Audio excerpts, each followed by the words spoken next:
Right, I'm ready now. Hello, welcome back to the school, which is very empty and sad without nobody here. But we're always busy in the garden. I've made this beautiful woven wall, as you can see, all the way around, scooping. Now the reason we did this is if we turn the camera and look at all those long sticks, and we always get them on fruit trees. These are our hazelnut trees. So we have a lot of cuttings that we can utilise to do things like this. It's a good time to do that. Alright, suppose we just... Hey everybody, welcome back to Callista Quarantine Kitchen. Remember, always cook with an adult. Tonight we're going to make taco rice. Taco rice is a Mexican-Japanese hybrid dish from Okinawa. Okinawa is a small island in the south of Japan, about 640 kilometers off the coast, quite close to Taiwan, and it is tropical like Hawaii and lends itself well to a bit of a spicy dish. This is quite spicy, but you can modify the spice in it. So we have a sister school in Okinawa that I'm sure everyone in the school, except for maybe the preps, have Skyped with at some stage or another. And we normally watch Adam Liaw make this recipe. It is his recipe, and I will put a link to the SBS Destination Flavour Japan on the blog with the video. Okay, so to start we're going to make the spice mix. So I always make my own spice mix for this, and Adam Liaw actually talks a little bit about it in his video. He uses garlic powder, which is something that I generally wouldn't use in cooking, and he says the same thing, but this is really essential for the flavour of this dish. So we have 1 teaspoon of chili powder. If you don't like it too hot, maybe cut back a bit on the chili.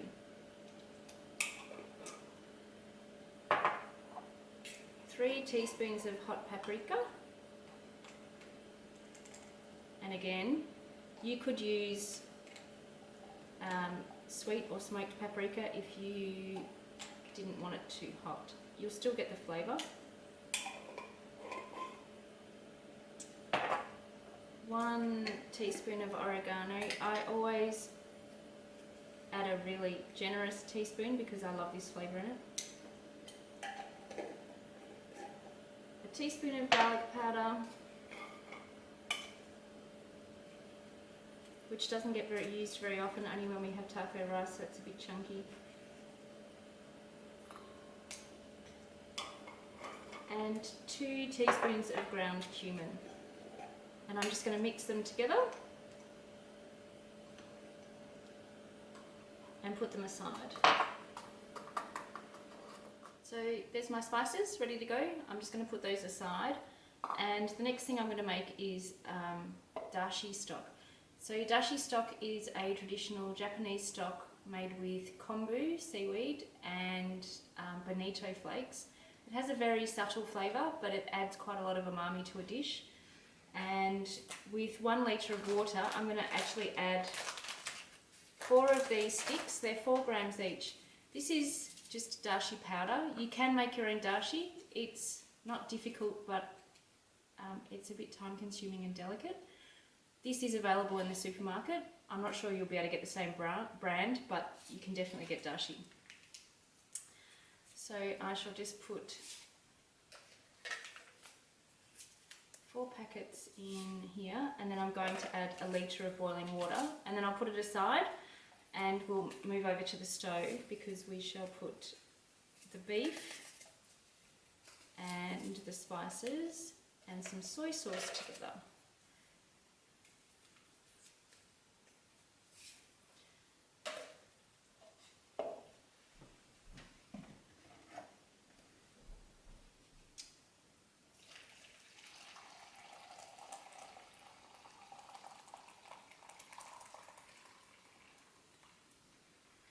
Wow, that was a good guess.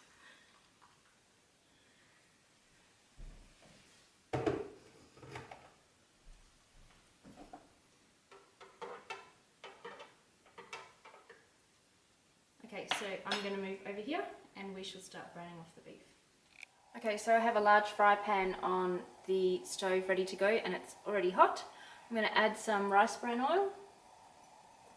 As you guys know, I like using this because it doesn't add any flavour. And then I'm going to add my beef mince carefully. So I'm just going to brown this off and break it up as well as I can.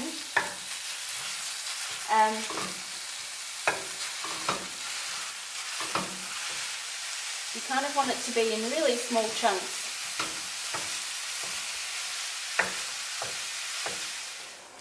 The mince is now browned, so I'm going to add in the spice mix. Just add it in and stir it through.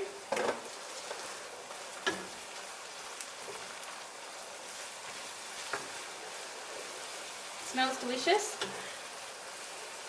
This recipe is really easily adaptable for vegans or vegetarians. I've made it many times with texturized vegetable protein. I've also made it with red kidney beans, and with all of the meat substitute mince products on the market, I'm pretty sure it would work with any of them. It's really tasty. The smell is awesome.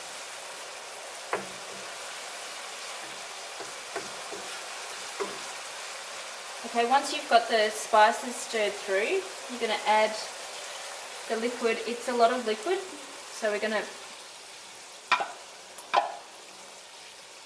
leave it to reduce substantially.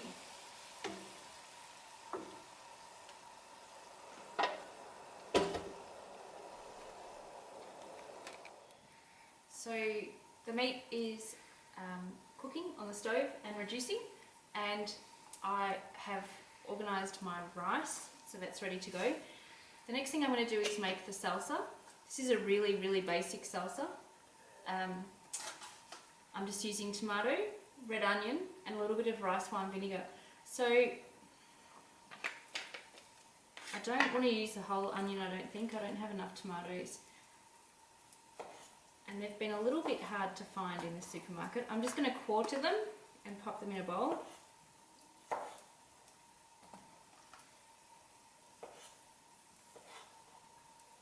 So the way this dish came about is that during World War II, the very last battle of World War II took place in Okinawa.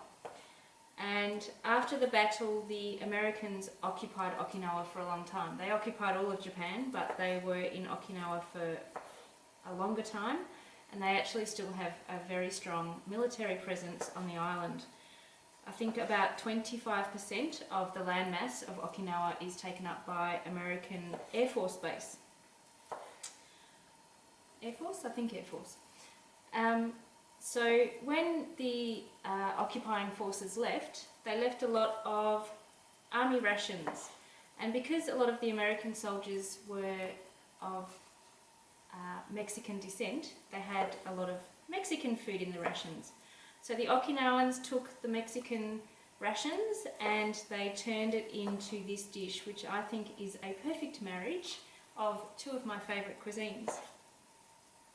So Okinawa is also, I was going to tell you, which I know a lot of you practice, Okinawa is also the birthplace of karate. It was invented by the farmers because they were not allowed to carry any arms. So karate was invented as a way of using farming tools to protect yourself. So with this onion, I'm just going to use half.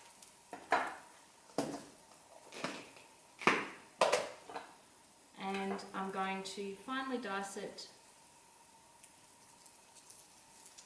It has very peely skin.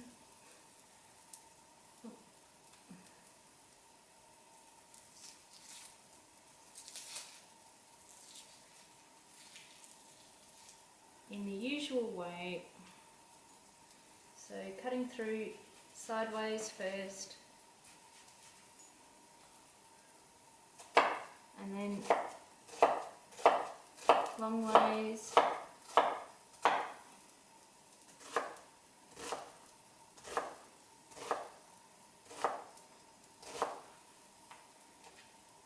And then I'm going to mix it with the tomato, and I'm just going to add a little bit of rice wine vinegar.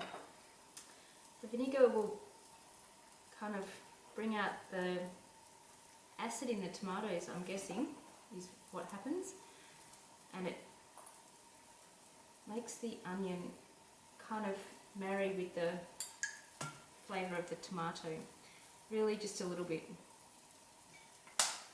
So I'm going to stir that together, and I've just realised that I forgot to put soy sauce in my beef. So I'm going to go and pop 2 tablespoons of soy in with the meat.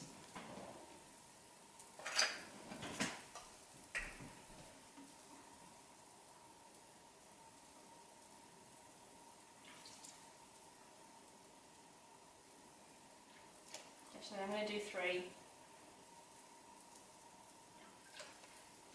It's quite a lot of meat. Okay, the last thing I'm going to prepare for this dish is just some shredded iceberg lettuce. Very plain and simple. I'm not going to use the whole thing because it will be too much. So I'll just chop off a bit, and this can be very freestyle, however it comes out.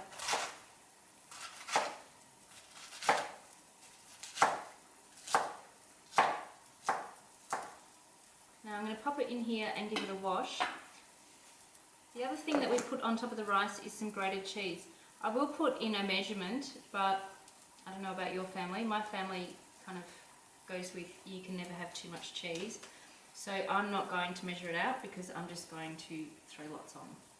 So I'll take this over, give it a quick rinse and then a spin, and then everything's ready to go for our dish.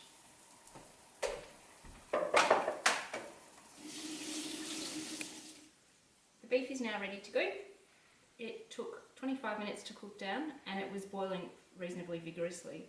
So I haven't boiled it down to dry. It still has quite a bit of kind of sauciness to it. And with that dashi stock, you really want that so it kind of soaks through the rice because it's delicious.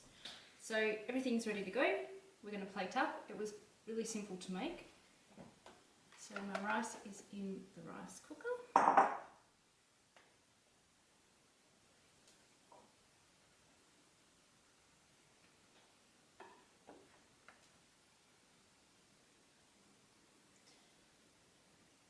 So rice on the bottom. Maybe a little more. It's hard to tell with these bowls, they're very big. And then a nice layer of the meat with a bit of sauce. Next I'm going to put a little bit of lettuce on.